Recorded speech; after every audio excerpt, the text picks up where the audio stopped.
Oh, hey, we're live. Hi. All right. Everyone, welcome to today's Facebook Live with HubSpot Academy. My name's Hannah Fleischman, and I run our inbound recruiting efforts here at HubSpot. And today we are going to be learning from Barrett King all about Negotiation 101 and how to drive a conversation in the direction that you want.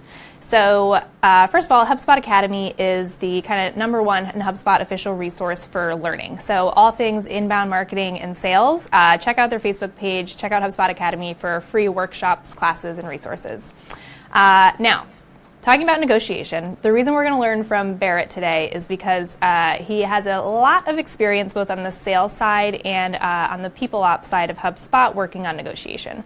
So in his time here, Barrett's done sales training, he's been a growth consultant, and today he's a senior agency partner manager. So Barrett, do you want to tell us a little bit about why you are the person to tell us about negotiation today? Oh, the no person. pressure. No pressure at all. So thank you, Hannah. I actually have done all of those jobs. That's one of the fun things about working at HubSpot is I get a chance to do a bunch of different things. And so for me, negotiation exists all throughout each of those roles, throughout your lives, right? And so when we started talking about some of the things that I do daily and talking about ideas for a session like this, for a chance for us to share some HubSpot knowledge and experience, realizing that negotiation was more than just a sales tactic, but a way to get that promotion, a way to go ahead and move forward in your career, right, with a next role or a next progression.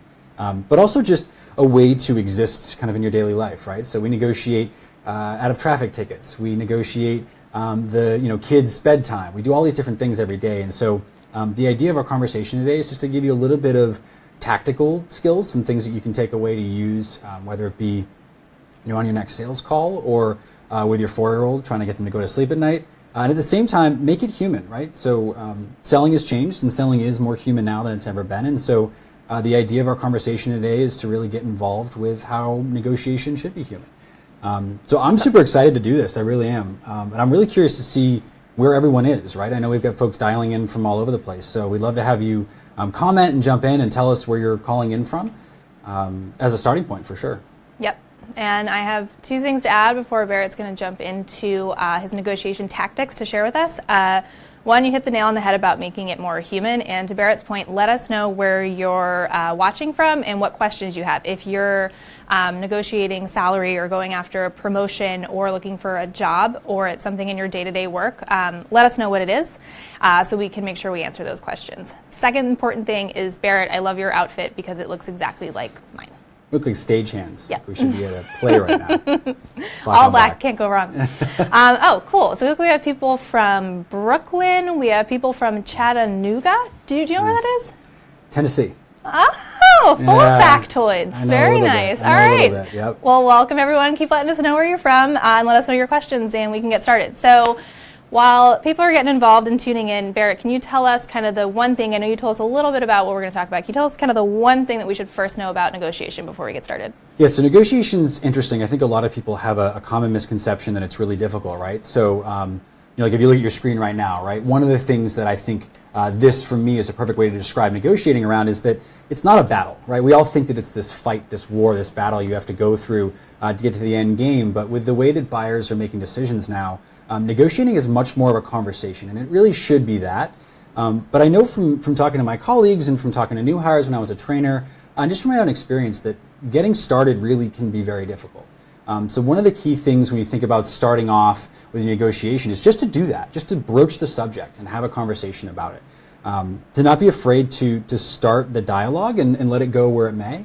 And so negotiation really comes down to a couple core things. And so one of the first things we're going to touch on today is the 6 rules of negotiation, right? So at HubSpot, we think about a bunch of different, we'll call them guardrails, if you will, that go into each of these types of conversations. And so I like to start with the 6 rules because it helps just to give, hopefully, the folks at home a little bit of a tactical takeaway. So grab your pen, grab your paper, start typing away on a notepad in the background. But starting right from the top, one of the things to keep in mind when you're negotiating is that the first person to give a number, and I'll come back to this later on, but I call it dropping the anchor.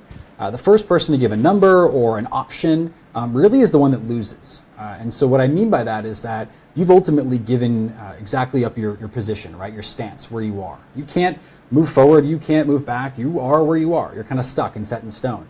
And so if you don't actually, position yourself there, then you have the chance to be flexible. You have the chance to work with your prospect more. So you don't want to negotiate on top of that unless you have the 5 W's, which we're going to get into next. So I'll move beyond that. And also remember to always negotiate either face-to-face or on the phone. It doesn't work via email or text or WhatsApp or any of the other applications that you can communicate in nowadays. It's actually really important to make sure that you have a legitimate conversation, right? So I have a question about that. Please, yeah. As someone who has never worked in sales or in a role that you are naturally on the phone a lot, personally, I do a lot of content creation, a lot of writing, and a lot of stuff on the recruitment front. I'm not on the phone that often. And phone calls for me can sometimes be a little bit nerve-wracking. If someone calls to have a serious conversation, I might not be as fluid as I am over email. How do you think people can get more practice being comfortable on the phone if they're not salespeople? It's a great question. So first, phone a friend. It seems like it's a simple thing, but pick up the phone and call a friend that you haven't talked to in a while and just have a conversation. Play the sort of what are you doing, what are you up to, what's new, the thing that we always do when we catch up with a friend. Play that game, but remember that obviously you're talking to, and what you should think about is you're talking to a friend essentially when you're going through this process of selling or negotiating, looking for your promotion, or maybe even your 4-year-old from our example earlier. So it's important to humanize it, and so I think a lot of people forget that because we text all the time and we're in social media, you're just talking to another human, and so it shouldn't be more complicated than it actually is. Definitely, that's a great point. And if you have good friends, they shouldn't mind. Or grandparents, or aunts or uncles. Grandparents are a great idea. Yeah, any family member that you feel mostly comfortable with is a good place to start. Or you can call Barrett. We'll share his phone number out with absolutely everyone after this, and you can just call Barrett. That's an awesome idea. You should all call me after this. I love that idea. So I think it's important to remember that. When you're negotiating over the phone, it's funny. I think some people get caught in the idea that everything is set in stone. You can't be flexible. You can't be dynamic. And so one of the things that I always remind myself of is that other than like your list price, your bottom line, the thing that's out there for the world to see, nothing really is concrete. You have options, right? And so remembering that, like for example, at HubSpot, one of the things I always think about is what's important to my customer. Is it the price that really is what we're negotiating over? Is that really what they're focused on? Or is it timeline? Is it the fact that they haven't seen enough value in how this can solve their challenge or overcome their hurdle, and that really is the education gap more so than actually negotiating that we're missing out on. That's kind of our number 4, give or take. And I think number 5 is to be really smart about closing this thing down, not leaving it open-ended. You want to make sure that when you're talking to somebody and you're officially negotiating price or terms or again, bedtime, we'll keep coming back to that. You want to make sure that you don't leave it open-ended. And the reason for that is when you have that wiggle room, that room for error, when you say, we'll pick this back up tomorrow, when you say, go think about it and come back to me, with nothing set in stone, the end result can be really difficult to get to. And what happens is that goalpost keeps moving. And so if you don't actually have something definitive, a timeline to have the next conversation or next steps, then if it keeps moving, you'll never catch up to it.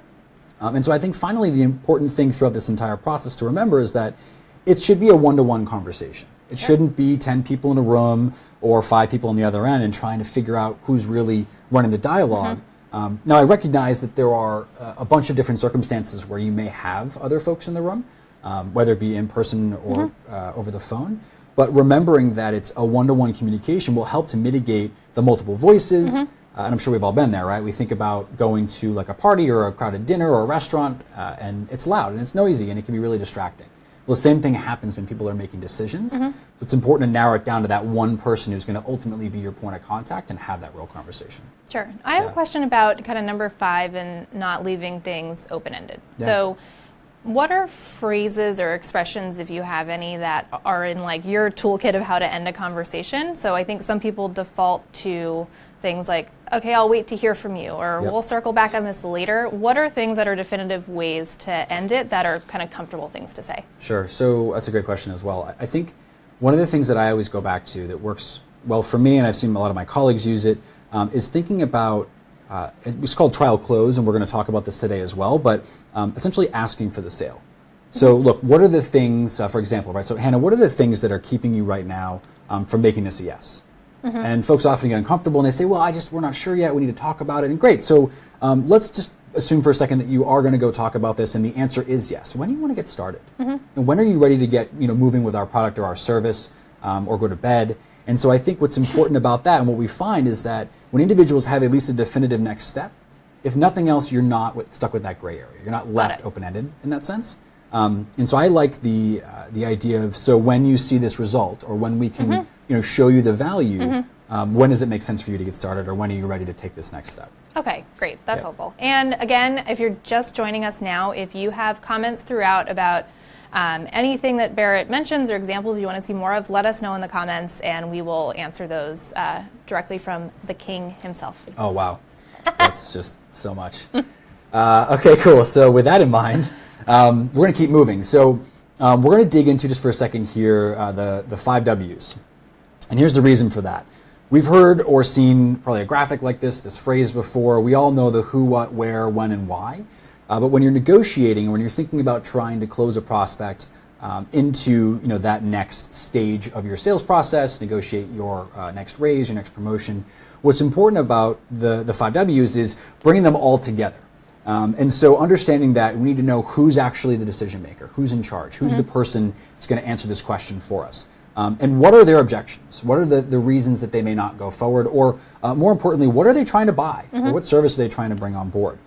Where are they actually making this decision from? Is it that individual you're speaking to, or are there other people involved? Is there a VP of finance you haven't heard of yet? Those are always fun. The surprise person at the end. I've got a partner I didn't know about, or a colleague that wasn't brought in earlier. So to avoid that being a surprise, how do you find that out up front? I love that question too. So I like to just invite everybody to the party, right? In the sense that I say, look, so who else can benefit from this conversation? Or who else might see value or add value to our next call? And I set the expectation that our conversation is going to be that. It's a conversation. Yep. It's a dialogue. It's not a negotiation so much as it is us figuring out the best solution for you. Got it. And I think what works really well with that is then they know that, and it's the next W here, the when comes into play, right? And so when being that you want to get started tomorrow, right? You want to close your deal or get your promotion, but they may not have that same timeline. Definitely. They may not be there yet. Yeah. Right? So on the when front. So Bobby just asked a question on Facebook Live, which is a good one related to kind of when and how to drop the anchor, as you mentioned before, without it feeling forced. So for Bobby, what's a good way to get someone to drop the anchor without making it feel too forced or heavy-handed? I like it. Yeah. So I love that question. Thanks, Bobby. I think one of the things you're going to find out that works really well, and this is hard, it's really not easy to do, is the power of silence. No, I won't do it to you here, but it's the power of silence, right? And it's, Hannah got nervous for a second. No, I didn't. It's being really quiet. It's being really quiet, right? So don't try it with your significant other, but try it with a friend or a relative that's really patient. But ask a question and then stop. So what would it take for you to get started today? And then stop and hit mute on your phone if you have to, or take the microphone away, or put the phone down if you have to, whatever it takes to allow for that uncomfortability to develop, right? Now, we're a generation of instant gratification. We've got text, social media, et cetera. We want the answer tomorrow. So if you're negotiating with someone in the, let's say, millennial generation, you're going to find that your answer comes pretty quickly, typically. As you start to go before or after that, it does change, right? The dynamic changes because those folks grew up with a different way of interacting, a different way of communicating. Sure. But Bobby, my suggestion is to always go back to the power of silence and remember that when you ask that question, and if you can be the stronger person, if you can raise up and rise above it, you're going to be able to have them drop their anchor. You're going to have them put their foot down, and then you have the ability to have a true conversation from there. Cool. Yeah. Absolutely. And David just asked a really good question, which is also one that was on my mind. I think we've all been in the situation where you are, specifically with job offers, you are asked to give your salary expectation, for example, over the phone. You had mentioned the first person who gives a number automatically loses. So Sure. What if you're asked on the spot, what's your budget? What are you expecting to spend on this? Or what's your salary expectation? How would you handle that? Yeah, so prospects do that all the time. That's a really awesome question, David. So here's the way that I think about that. A range is okay. We recognize that for some companies, a pricing conversation is very transparent. They have, like HubSpot does, a pricing page, and you can see what all of our software costs, and it's pretty transparent like that. For others, it's less so. But what's important to keep in mind is that as you go throughout that process, right, being ultimately transparent about the range, but not necessarily locking it down to, but we'll get you to where you need to be, and then here's where you need to be without knowing. So let me clarify that, right? So HubSpot's pricing is between $200 and $2,400 in a monthly sense, right? My response when prospects ask me, which is the honest truth, is I don't know where you land. I know that a majority of our customers land somewhere below half of that, somewhere around $800 to $1,000 a month in their spend, because that's the results that they need, so they invest that kind of money. And so as we go throughout our conversation, Mr. or Mrs. Prospect, we'll figure out the best fit for you. And so I just commit to better understanding your challenges and prescribing the right solution. And so now I've answered their question, I've made them feel comfortable, but I haven't necessarily said, it's $1,000 a month, but don't worry, we'll work out a deal for you. Because then I'm dropping my anchor and I'm showing my hand. True, definitely. And specifically to salary expectations, working with recruiters a lot, as we both have, it's not a best practice for companies to ask, what are you making now? I think it's fair to shift that question if that is being asked to, I'd actually prefer to tell you my expectations for the role. You don't have to tell a company what you're making now, if that helps. Yeah, that's awesome. I'm glad you brought that up as well. Because I think and it's really the last of the W's is the why, right? Why are you looking to make a change in your role? Why are you looking to adjust the way that your business has a strategy in terms of your marketing approach to go to market, or your sales strategy, or whatever it may be? Because understanding the why really is the difference between you just talking about a number, but then actually taking that context and connecting it to value, right? And so ultimately, when you can get that why, then that context and value come together, and your actual conversation is a dialogue and less of a back and forth or an argument, if you will. And so in continuing from there, one of the things that's really important is setting the tone, right? So I know we had some folks asking about like the good cop, bad cop kind of strategy, and that does work sometimes, but it depends on the tone that you're setting with that person, right? So for example, I have a colleague who often negotiates some pretty large deals. And when he does that, he needs to go to finance. He needs to have approval to work through the different moving parts of that deal. And so it's not necessarily good cop, bad cop in the sense that it's forced, but it's the reality. Your voice matters. And so what he often does is he says, look, I'll go on your behalf. I'll make a business case and we'll figure out how to make it work. I have another colleague, she's a little bit different. She doesn't have to sell those larger deals because a lot of the clients she works with are our mid-market clients. And so she advocates for them. Her voice is essentially speaking to the tone of that this is not going to be a good cop, bad cop. This is just the reality. We're going to figure out the best solution for you. We're going to meet that need. And in order to meet that need, you're going to need to invest this amount of money.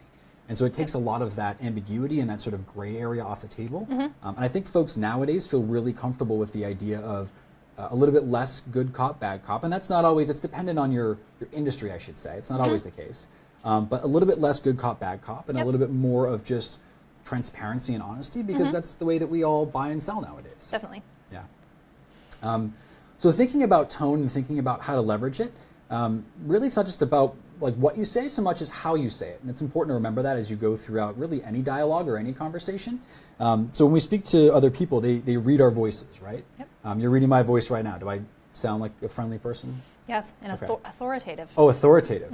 This is my teaching voice. It comes on sometimes.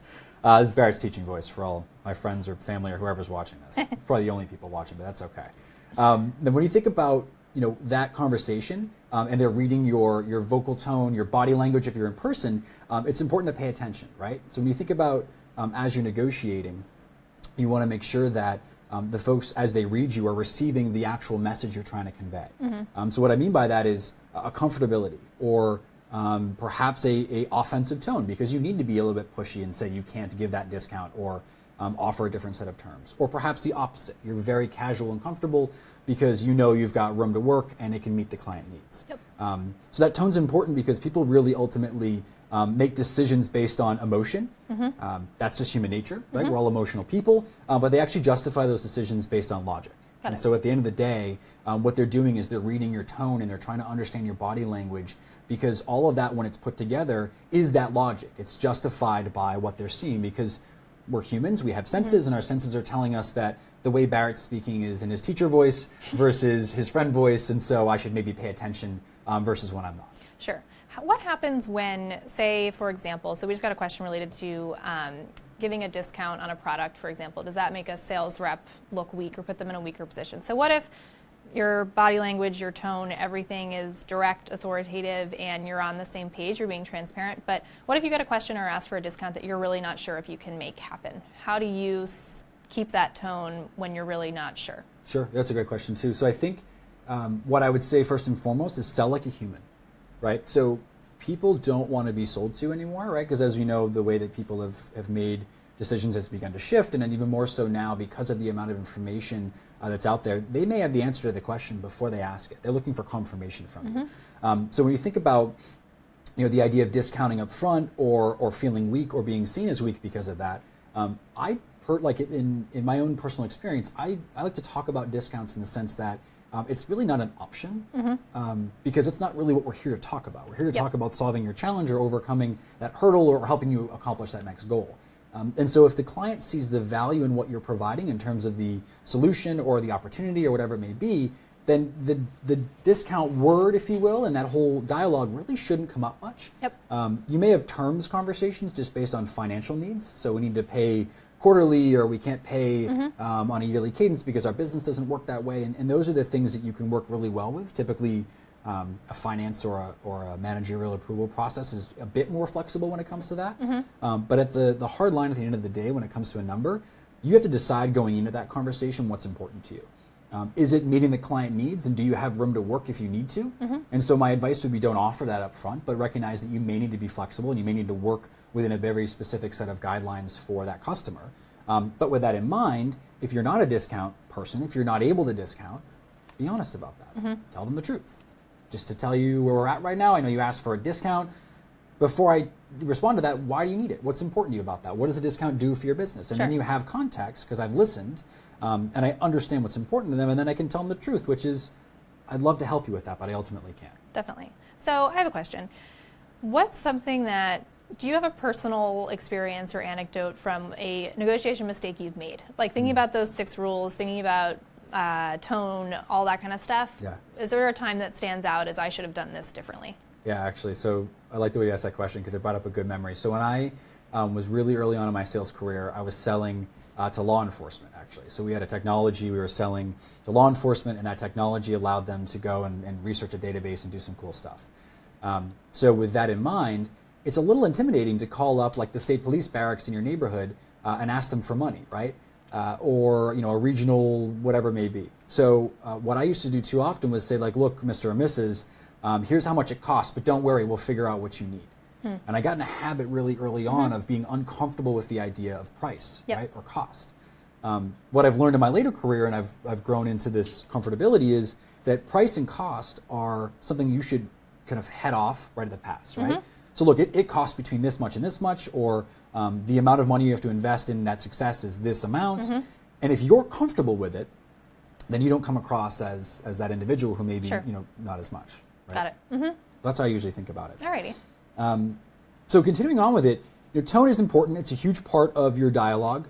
It's a huge part of the results you're going to get. It's a big part of negotiating, right? So believe it or not, tone is give or take 93% of what people hear. The words that are coming out of their mouth, less such. So we can all, I imagine, take a moment, all of you listening, and think about that time you were maybe with a friend or on a date or with a parent or a colleague even perhaps, and they were talking and you completely tuned out, right? Because we're human and we do that, get distracted, but we remember their tone. We know that when their tone shifted, they clearly were upset with us or frustrated with us.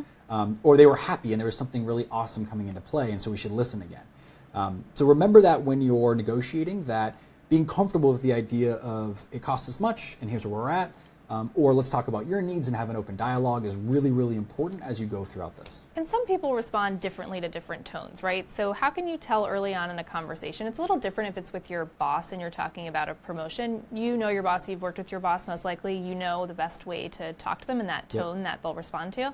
What if you're talking to a client that's relatively new? How can you kind of figure out in those first couple conversations the best tone to use specific to them? Yeah, that's great. So it's called tone matching. That works really, really well. But I think about it like, nobody laugh at me, but Inception, right? The movie Inception. So for those of you that have seen it, and those of you who have not, I won't ruin it for you, but those that have, you understand the concept, right, of kind of getting in someone's head. And so the way I think about making sure that I match their tone is to essentially be like them. If I've got somebody who speaks a little bit slower, let's say. I know I talk fast, right? And I have kind of a voice. I project a little bit when I talk, but maybe they're a little bit more coy, a little bit quieter. What I actually do, and this is the truth, you can ask Hannah, she's seen me do it, is I crouch down under my desk. If I need to be quieter, it's not easy for me to turn my volume down. HubSpot will tell you that. So what I do is I actually compress my diaphragm. I get small under my desk. And I sit in the floor. It's true. I've seen it. It's a spectacle, but it works. It works. It absolutely works because it reminds me to slow down a little bit. It reminds me to be a little bit quieter. And so I try and listen to the person and almost mimic them, and not in a rude sense, but just make sure that I sound in a way that they feel comfortable with, right? Got it. So for example, if I'm talking to somebody, I went to school in Florida, right? And I can say, shout out to Florida, hope everyone's good. In Florida, folks talked a little bit slower than I did. So I recognized that I was a fast-talking northerner kind of guy, and I needed to slow it down a little bit.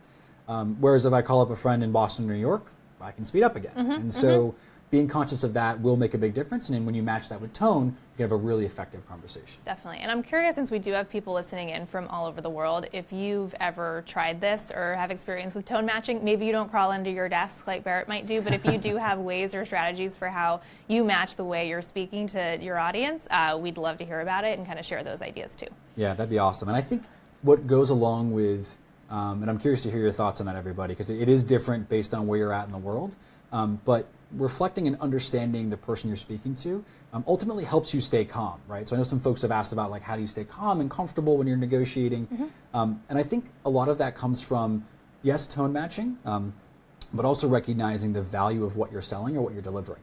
And if you believe in your product or your service or your company or whatever it may be, you believe you deserve that next promotion, then at the end of the day, the conversation you're having hopefully should be comfortable. If it's not, and that's okay, maybe you're early in your career, it's a really difficult negotiation, practice it. So work with a manager, work with a colleague, work with a spouse or a friend, but do it a bunch because you'll get the kind of jitters out. You'll start to feel better about what could go wrong or where could I have a different objection or a different question, and so that'll help you get more comfortable. I agree. I think the biggest piece too is being prepared for that conversation. It might sound silly to prepare by doing some sort of walkthrough or practicing with a friend like we talked about before, but one good thing to do is, depending on if you know who's going to be in the room, ask someone who works closely with that person to play that role for you while you have the conversation, because they may be able to point out what that person will object on or the things that they might push you on, so that way you go into it knowing what exactly you might get pushback on, and it catches you off guard a little bit less. Yeah, it's important. And remembering that people are human, right? So we're live on Facebook. I could say something stupid and you could all laugh. But the reality is at the end of the day that this is really a dialogue to figure out how to have somebody be successful with your solution or how to get that next role. And so I think, again, keeping that top of mind will help you to be your more natural, your more true self. Totally. If you're funny, it's okay to be funny. Don't be light about it. But it's okay to be your true self. If you're serious, it's okay to be serious. Yep. Your customer, hopefully at that point, or soon-to-be customer, knows you well enough because they've been talking to you long enough that it's kind of a no-brainer, right? Sure. They can have that dialogue. Yeah, and to that point, being yourself, Stoddard likes to pace around his desk, it sounds like, so that could be helpful. We've also seen Mike is writing that standing up at your desk helps a lot. That's true. If you do have a standing desk, or if you don't, stand up for some conversations. Barrett's probably always standing at his desk when he's not crouching at it. Yep. I haven't tried the standing desk thing just yet, but I might get into it. So there are a lot of ways to kind of ease the tension going into those conversations. So my colleagues laugh because I'm sort of like a tiger at the zoo, which is horrible to say, but I actually pace back and forth. It's the worst thing, and I find that it keeps my energy level. I also don't over caffeinate. That's actually a good tip or trick to think about. You get all excited for your meeting or for your call, and you have 4 cups of coffee, and you're ready to go. And then you explode with energy, and they're super overwhelmed by it. Don't change your routine. Be your true self. Be your natural self, because you're going to sound much better or be more comfortable going into that conversation. Definitely. I personally have a Spotify playlist of a few pump-up songs that, if I know I have a big conversation or a hard conversation that day, it's just a routine for me. I have to listen to that on the way to work, and it just gets you in the right mindset. Yeah, I'm a music before work kind of guy. Yep. Mine's a little bit louder, I bet, but that's okay. I don't know why I picture heavy metal with you. I don't know if that's... It's pretty accurate, okay. Actually. Yeah. If you ask my wife, she laughs because it calms me for some reason. Interesting. It works for me, yeah. All right, whatever works. It does. So I know we had another question about smiling on the phone. I think it's Jackie. I can't quite read it, but somebody was asking about smiling on the phone and using a mirror in their space. So I don't I don't have a mirror in my space. But at HubSpot, we have open like desk areas, so we've got a lot of space around us. And so what I do works well for me is I make eye contact with somebody that I know that I can trust is going to like get me to smile if I'm not. That's right? what I do. So you kind of have like a buddy system almost, where you know that like if so-and-so, if Hannah's walking by, she'll make a face at me if I'm being too serious. Or I've got a colleague, Ado, he's to my right, and like he'll look over at me and be like, yeah, like you're doing really well, you're really, energy, is up, and you're sounding good. And what comes with that is actually, with tone, is facial expressions. So I do smile when I'm on the phone. I'm doing it now when I'm talking to you because you can see my face, but this is how I sound on the phone, because when I'm talking, I am standing, but I'm smiling and I'm happy. Sure. When I'm negotiating, I'm smiling because it sounds better. It sounds more comfortable, more natural. So I find that if you kind of mix all of those human elements together, it makes a big difference. Definitely. And I think one piece of that of being human is some people kind of default to jokes or being goofy and being funnier and going to a conversation a little bit lighter. I personally do that. It's not my natural way to be direct, but I think you can balance being direct with being who you are. I think there are times when saying something direct, like closing the conversation with, when's the best time to follow up with you? What are our next steps? Yeah. That's a good time to be direct. It doesn't mean you have to be direct and serious for your whole conversation. I think being yourself comes through, and you can kind of assess when or not is the right time to make light of something and when to not. Yeah, that's a good way to put it. And I think, and actually it's a good springboard to think about leading into our next topic, which is trial close. As a part of your dialogue, as a part of this entire conversation, for those of you that have seen this, this is that whole scene around always be closing, right? We don't think about always be closing at HubSpot. We think about always be helping. And so what's important to remember when you think about trial close is that it's not about closing the customer on the deal in that moment. It actually is about, more importantly, understanding the next steps, right? So it's setting the expectation that after your connect call, there's going to be a more in-depth dive discovery conversation. And so telling the prospect that's really important. Letting them know that listen, Sally, after this conversation, for our next steps, I'm going to set up a 45-minute conversation where we can actually have a more in-depth dive into your business. I want to better understand your challenges, some of your goals, where you want to be in a year. And what I'll bring to the table is I'll do an in-depth dive into your website. I'll come back with some suggestions, some ideas on how you could leverage inbound or adjust your go-to-market strategy to see better results. And so how does that sound? Doesn't like a good use of our time for our next conversation? Of course, you could bring any questions you have as well. And so for that individual, they now know where they're going, which, believe it or not, is half of negotiating. If you know that the expectation is set, that your next step is going to be talking about price, then mentally we come prepared. We come ready for that dialogue. So you're not actually closing them. You're setting them up for the right expectations. Sure. And yet you are closing them. You're getting a yes. Yes, that sounds good. Yes, I look forward to the conversation. Yes, I'm ready to have an in-depth diagnostic or a demo. Or yes, I am ready to talk about getting started with HubSpot or your solution, your product. And how do you read it when someone responds to that? Like if you say, okay, I'm going to set up 45 minutes for us next week. I'm assuming a lot of people, because I know I've responded to that with, let me just figure it out and then we'll email about it later to find the time. Because maybe I'm not ready to have that bigger conversation. I'm not ready for that next step yet. Sure. How do you work with that? Yeah, so you're like the ideal objection, right? Yep. We all have it. We all have a Hannah in our lives, and we're selling, and we're trying to, get our promotion, et cetera. And so I think what's important is being honest with that person. So, Hannah, look, I know that you just said, you're trying to figure out what next steps looks like. So let me tell you how it typically goes for me. We set up this next conversation. There's no commitment from you other than to show up and let's keep this conversation, this dialogue alive, right? What I want to make sure I do, though, is ensure that you get your questions answered. And so what I often find when I work with other customers is that they will step away and their team will ask questions of them, or they'll do some research and then maybe get stuck somewhere. I want to be that resource for you. I want to answer those questions. I want to provide those answers, and I want to help you as you go throughout this decision-making process. I'll tell you candidly, at the end of the day, I can't sell you anything unless I know that it's the right solution for you. So if you're open to it, I want to consult you throughout this process, and if it makes sense at the end, then I'll make the tool, solution, whatever it may be, accessible to you. Sure. Would that make you feel better if somebody had done that? Definitely. I think it's important to outline how exactly you'll spend that time. I think people's time is very valuable. And when you hear, we're going to spend the next hour with you next week talking about whatever, you want to know exactly what you're going to get out of that. So I think that's important. Yeah, I'm glad you said it that way. So I try and this is where I encourage people to bring, kind of like phone a friend, right? Bring colleagues. I'm curious if anyone, while we're talking about this, has any tactics or techniques or questions around trial close that you've seen work or you want to know if will work. We're super open to it. I'd love to hear it in the comments. But I think what I find is that expectation setting combined with, let's bring everybody. Let's not have 5 conversations that are of the same. Let's have your entire team join, or 5, of your colleagues or your boss or whatever it may be. Yeah. And we should touch on that actually for a second. When you think about the boss joining, right? That B word, it's so terrifying. But we all know that everybody, for the most part, that you're negotiating with is going to have a superior, whether it be an equal, a colleague, or somebody who's your boss, your manager, your above, your report. And so what's important to remember is that can be intimidating for them. Sure. Hannah, can you bring your, who else do you want to bring? Would you want to bring, Katie Burke, right? Who I believe is your, there you go, manager. She's our chief people officer. I got it right. There we go. She's amazing. So, Katie, Hannah, do you want to bring Katie to the next conversation? And that might be intimidating for Hannah. She's not really sure if that's the right decision because she doesn't know what I'm going to talk about. I'm a third party. I'm a variable, right? But if I say, look, I want to talk to her about how you can leverage this to be better and you can benefit from this. Yeah. And it kind of makes you look good to her. Definitely. Right? I had a really great experience actually just last week with a vendor talking to them about this specific conversation, and I really liked the way she approached it. The salesperson I was working with on their side said to me, what objections do you think they will have, and how can I help you answer them ahead of time? So it made me feel better looping my manager, my superior in, because I knew I wasn't going to waste their time with questions I could have answered beforehand. So I think that was a really helpful tactic in getting me from kind of a little skeptical to on board. Yeah.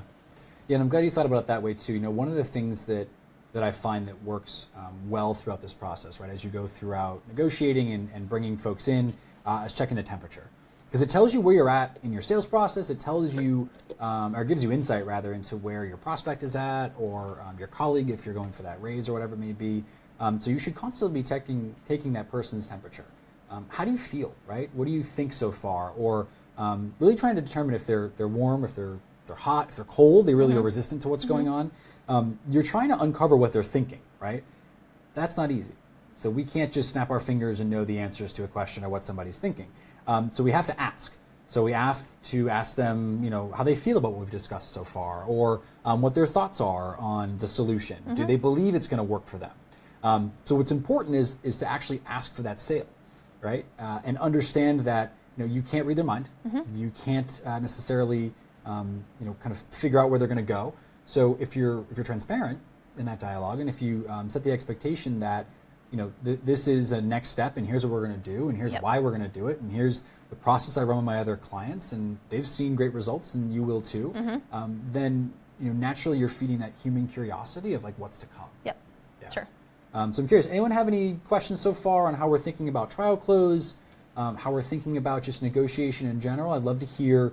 Again, any thoughts you have, questions, comments. We're super open to it here. Yep. And as we go throughout, asking these questions of our prospects. The one other thing that I want to drop in here that's really vital to being successful when negotiating, and it's true to sales, it's true to human interaction, is active listening, right? So as a sales trainer, I talked about it a lot. As a human being, I think about it a lot. Active listening, the way I describe it, is the act of listening, but with the intent to understand, right? That's very tweetable. Ooh, you could tweet that. Might be long, but if I could, I would. Active listening, yeah, that might work. Yeah. Someone should tweet that. Tweet at me, at Ways to Grow. That's your handle? Yeah. Oh my God. That's a good one, right? At Ways to Grow. Yeah, it's good. So remember how important that is, right? Active listening is, and we all struggle with this. We're all human beings, right? It's not just listening and kind of listening. It's your intent. You're trying to understand what that person's saying. And when you don't know, you ask. Tell me more about that. Help me understand. Can you please better, explain that to me? Or just flat out, I didn't hear what you said. Yeah. And that's okay. Because that part of the communication, that dialogue is so vital to the success of the way that, the entire negotiation, let alone closing process, and actually a happy customer is going to play out. Absolutely. For sure. So getting into our next piece here, what I think a lot about is constructive tension. That is not easy. So really there's two things that motivate people to change quickly. You should all write this down, save it, keep it in your back pocket. This is psychology. There's no ifs, ands, or buts about it. It's fear of failure or excitement to succeed. If you take a second and you let that kind of soak in and digest, the last time you were really excited to succeed, the last time you were really nervous about failure, those are the times when you are most vulnerable, but also have the most potential to grow. Now, what's important to remember is that you can actually influence your prospect. And that's a positive thing. I don't want you to think negatively about it. You can influence your prospect by building urgency, right? And the way you build urgency is taking the time to learn about them, taking the time to understand what's important to them, and to understand what that fear of failure or excitement to succeed ultimately looks like, right? Because what we're looking at here is we want to understand their lens of interpretation, like this guy right here, right? I want to know what this gentleman is thinking. It's important to understand what fear of failure looks like very specifically to your prospect, to your prospect's team, to your prospect's company, and not just what you have in your mind. And the same thing goes for excitement to succeed. We all get happy ears. We all get wrapped up in the idea of, oh, they're going to buy, we're ready to go, they're so happy. We forgot that there was an actual reason that they needed to be successful. It was that they've got a round of funding and they need to do something with it, right? Or a goal they have been tasked with meeting because their department has some lofty expectations for the remainder of the year, things like that. So at the end of the day, when you're thinking about that lens of interpretation, you have to remember silence is your friend. I've said it a bunch today. It's really difficult to do. I talk for a living, I get it. But silence is your friend. And so if you can find a way to inject those moments of silence, those times when Hannah asks you a question, she's the prospect, and you go, great. And you wait, right? And you wait, and you wait, and you wait. They're going to give you more, right? Or tell me more about that. And don't be afraid to be on silent for, I think my record is 58 seconds. That's a long time. It's a full minute almost. They weren't saying anything They either? said nothing. There was some tapping and some uncomfortable movement, maybe some kind of grunts and such. And you were under your desk and... I was sitting under my desk, and there was another HubSpotter on the phone. She was very uncomfortable with the idea of me being quiet. And it was a closing call. Actually, I should share that with you. And I said, his name was Jim, and I said, look, Jim, from what you've told me, you're a great fit for our partner program. I see you working well with us. You've said these 3 things for why you agree. And so when are you ready to get started? And I hit mute. And, she melted down. We all got nervous, but we waited. And 58 seconds later, and some noises and some grunting and some discomfort, he said, you know what, Barrett? This is the right time. I'm really excited. I'm glad you let me take a moment and think about it. And I think that's important to allow your prospects to have that silence. We're selling, we're asking, we're making decisions, but it's still important that they get a chance to digest and have that moment to themselves. Definitely, it's important. And it's true. That's very hard to do, especially for 58 seconds. But I think the more you can just count in your head, even for 10 seconds, to just think, all right, I'm not going to say anything, because we deflect to just rambling. Yeah, it's really good. And I think it brings up kind of the final point that I want to bring to light today is, we talked about it briefly earlier, but it's dropping the anchor, right? We all think it's a great idea, but the reality is it's really not.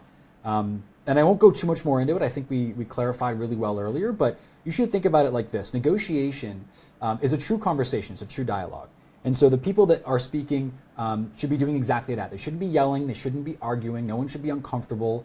And while I understand that those are things that come into play as you go throughout this part of your sales process or this part of your promotion process, remember that, again, that first anchor drop, the person that plants their feet in the sand and says, I'm not moving, at least you know at that point where you're moving toward, right? You know where you're going to. So kind of in recap here, a couple things to remember. You want to set the tone. You want to set that tone early and often and keep it throughout, whether you're under your desk or standing up, whatever is important. You don't want to negotiate unless you actually have the 5 W's, which we had touched on. Trial closing is important. You should do it throughout. Here's the next stage. Here's the next part of our process. Are you ready? Does that make sense to you? Are you comfortable with that? Constructive tension is a totally valuable thing. You need to remember that as you are having these dialogues and having these conversations, the tension is a good thing.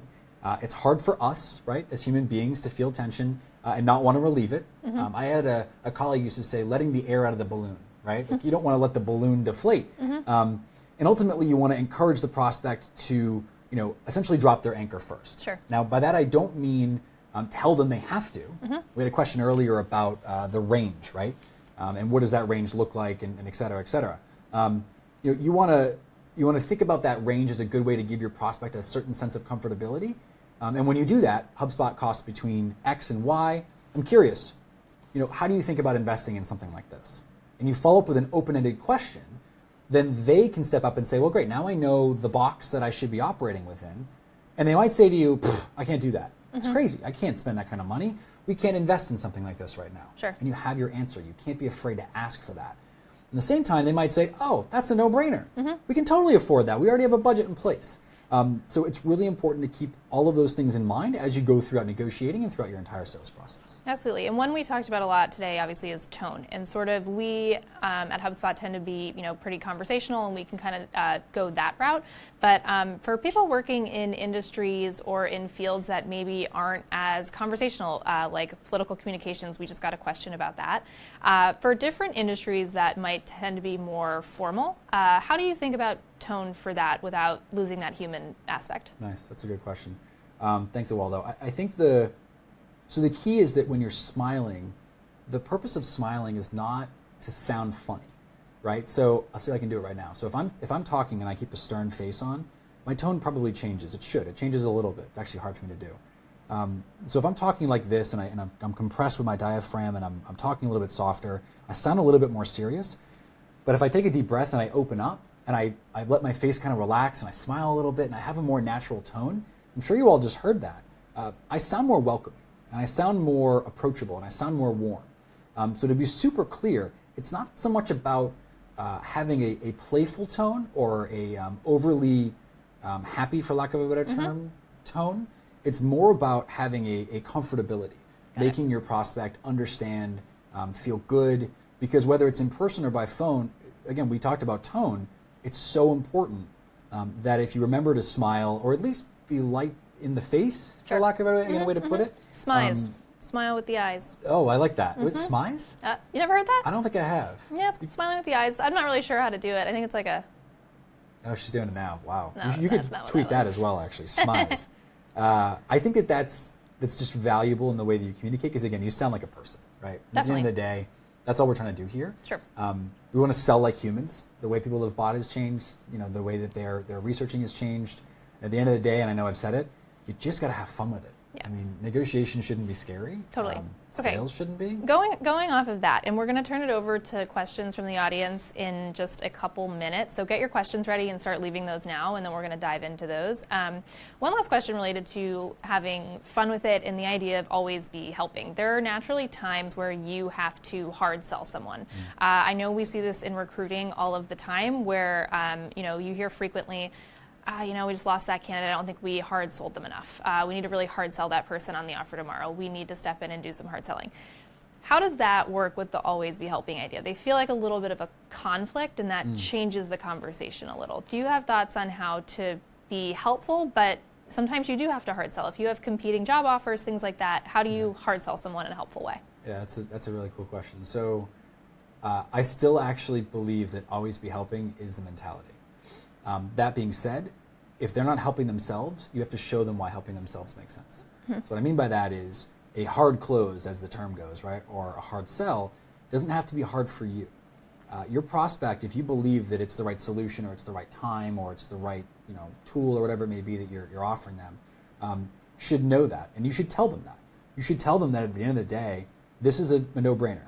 Hannah, look, we've talked now for 4 different conversations. I know that you've talked about adjusting your marketing strategy and your marketing plan. We've discussed the way that, I'm recapping, right? We've discussed the way that you've thought about your sales process and how it aligns with your marketing strategy. And ultimately, there's no question in my mind that by adopting the inbound methodology, inbound sales strategy, and marrying our tools with your already existing process and structure, there's no doubt in my mind you're going to be successful. Are you ready to take that step and move towards success? And then remember, power of silence, right? Silence is our friend. I stop talking. Yep. And I wait. And so that can be a hard close. Sure. I provided value. I showed them why it made sense for them to get started and why it was a logical next step.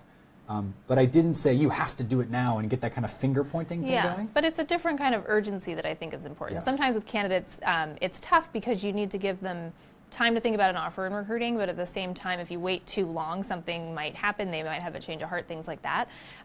So I think kind of how you phrase it we've talked 4 times now, I think phrasing it as, we need to get this ball rolling in a way that is helpful, like you said, is key. Yeah, it's setting the expectation, right? And it's letting them know that, this isn't a chance for us just to part ways and spend 6 weeks thinking about things.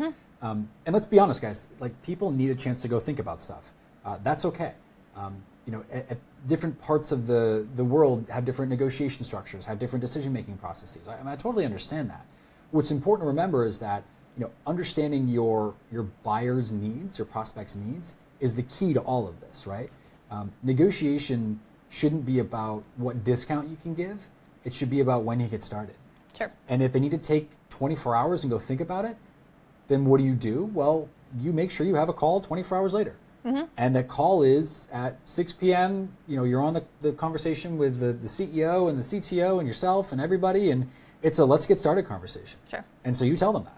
We're going to call at 4 o'clock tomorrow to get you started. Mm-hmm. Come ready to get started. And you're saying it over and over again, and they're saying, yep, we're ready to go. Mm-hmm. And now you're set up for success. And then they're ready to get started. Yep. Cool. Exactly. All right, everyone, we're turning it over to questions now. We got a couple good ones coming in, so keep commenting with your questions for Barrett. So kind of first one, for people that are either just tuning in or kind of are looking for the 5 things to remember about each one of those W's. So can you recap those quickly and what those 5 W's are? And one thing about each. Yeah, absolutely. So who, what, where, when, and why, right? Who are you talking to? Are they a decision maker? Is there anybody else that needs to be involved? Are they ready to go? What? So what are we actually negotiating for? What are we actually talking about? Talking about price, terms, is a timeline? What is the objection? Where? So where is this taking place? It should be, we talked about this, always on the phone or in person, not in email, and ensure that that's happening. Also remember for you folks that are outside of your time zone when you're selling across the country or across the world, where are they located? Mm-hmm. What is important to them?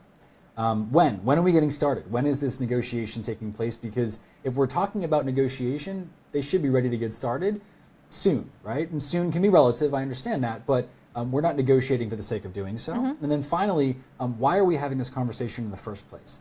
The way I think about why is that, if we're negotiating, again, it's because we're getting started. So why are we negotiating? Why are we not just talking about starting next Tuesday kind of thing? Mm-hmm, mm-hmm. And so understanding why the negotiation is important to them and why they're asking the questions they are is equally valuable. Sure. Yeah. That's great. We got another question. What's your best tip for a job seeker negotiating salary? That is a great question because I don't think any of us have had that conversation where it's not a little bit awkward. It's naturally going to be a little strange and it's going to be hard. The first thing I'll say is think long and hard before the conversation about what you're asking for and why. I have a lot of conversations with people who recently got job offers who will say, I'm actually kind of happy with the offer. Do you think I should negotiate? Sometimes people feel with job offers that they should negotiate for the sake of negotiating. I think it's fair to think about what would make you excited to take this job and explain why to the recruiter or the hiring manager that you're working for.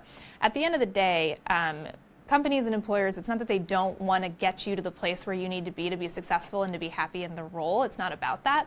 Oftentimes it comes down to budget and it comes down to what happens on this side so that we can make the offer that makes you happy.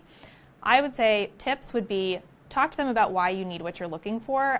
It might be related to what you're making now, what you expected in your next role. It could be things related to, commute or expectations to work from home, things like that. Just talk a little bit about why you're looking for that and don't be afraid. The first thing would be don't be afraid to negotiate. I think if you're confident in what you want and know why you need it to be successful, let them know that because at the end of the day, the company wants you to be successful too. And ask for the money you want and the money you deserve.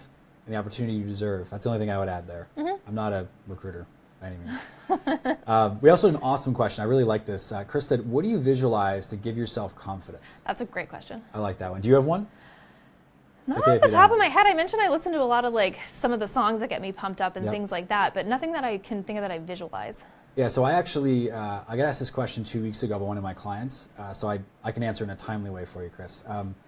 So what we did, and I do this, and I encourage everyone to do this, is I put my next goal, the next thing that's important to me, as my screensaver on my computer. Wow. Yep, and it's on my phone too. That's a very tangible thing that you do. Yep, it's important. Nice, that's a good idea. Yep, and it's so what were they called? Dream boards back in the day, because I'm old. Mood boards? Mood board, dream board, I think. The thing you'd put up in your bedroom, you'd cut out from magazines because we used to have those, sure. And you'd cut out a picture and you'd put it on the wall kind of thing. Mm-hmm. We all have our technology in front of us constantly. So I put whatever's most important to me next, whether it's a vacation, a house, a job title, mm-hmm. A pet. It could be literally anything. Sure. But you scour the internet, you're already looking at it, right? Daily, weekly, monthly. Mm-hmm. But now it becomes a thing that you're looking at before you get on that call, or as you craft that email, or as you have that negotiation in this instance. And I find that it works.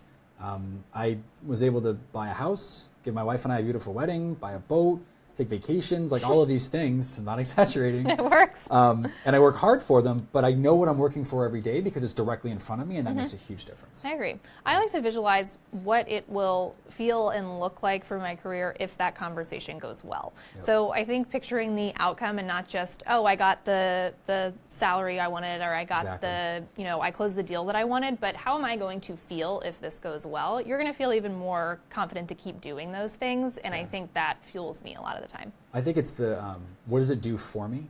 It's not what am I buying. Sure. Like I gave you all some examples of things that I've purchased, but I married my dream girl. She's amazing. I love you. Had a great house. We love it. We have a dog and the white picket fence and the whole thing. I bought a boat because I love being on the water and I grew up on it. And I think that it's important to make those goals and those expectations you're setting for yourself realistic to the things that are most important to you. Sure. Yeah, for sure. Great questions. All right, we got one more question coming in. Any advice on managing candidates' expectations? It's probably from a hiring manager or someone who's hiring for their team. Sometimes people expect an unreasonable increase. How do you bring them to a more reasonable level? That's a great question, and truthfully, that's always going to be a hard conversation because there will be times when you have a candidate who is legitimate at a different salary level than it's possible for you to offer. Yeah. That's a hard conversation to have with them. There are ways, though, to have the conversation and shape it more around career growth. So, okay, if you start in this role now, you've negotiated salary, you can't do anymore. Starting in this role now, this is what progression and growth looks like, and kind of help them with a time frame. You don't want to set false expectations of everyone here gets promoted within a year. That will set the wrong expectation. But it's fair to say, people who have joined at this level have moved up this fast in the past by outperforming in their role or being super results driven here. It's fair to say that moving up and growing at the company really quickly is possible if they do X, Y, or Z. I think that can help. The other piece is, what other things can you offer candidates that aren't salary related? So do you have benefits or flexibility or things at your company? Can they work from home 2 days a week if they live far away? Can there be things like that where it's less about salary but is actually a huge value add to their life? Try to think about it in ways like that and what's important to them. This is a great question. I like that. It is. A lot of good questions. I think we're coming to the end of our dialogue. We maybe have time for like a short one more question. We got 2 or 3 minutes left that come up. For either of us? Yeah. So if you have any questions, leave them now. And in the meantime, I will say thank you to Barrett for teaching us all about negotiation tactics today. I know I learned a ton. I have a lot I can work on in terms of being direct and kind of adapting my tone and tone matching. Thank you, everyone who tuned in. I know you tuned in from all over the world, probably on different time zones. Thanks for listening. We hope you learned something. And keep checking out HubSpot Academy for kind of future Facebook Live classes like this one. Nice. And this is a really great last question to end on, and I will let you take it because it's a good one. I like that. What has been the toughest negotiation you've encountered in your career? What was the hardest part about it? Actually, I've had a few, but there was one about 6 weeks ago where I had a very large, very successful company that wanted to get started with us, and the individual that held the finances was super, super guarded, as I think it was as she should be, in regards to what they were spending. And she had not been a part of any of the other conversations. And so it was really difficult to essentially negotiate through the rest of the team, including the CEO and everyone else, because it's a global company. And ultimately, it was a time-sensitive thing. They wanted to get started. Everyone else was on board, and she needed to be brought up to speed. They thought they had budget. They didn't, and that happens. And so what I would share is that what I found the most difficult part was managing my own expectations. When the entire company is ready to go and one person's standing in your way, it's just really important to remember that this is humans, right? This is a people-based interaction. You're having a conversation, and so recognizing that there are 1,000 different things at play, that they have careers, lives, families, experiences, good and bad, that come into every day, and just remembering that they're people too. We got through it. Took a little time, but we got through it, and ultimately, they're very happy. They've been a customer for a little while now, and they're seeing some great results. That's why he has that boat. Thanks for hanging out with us, guys. Yeah, really appreciate thank you. Be sure to check out HubSpot Academy for more resources, and it was great hanging out with you. Thanks, guys. Bye.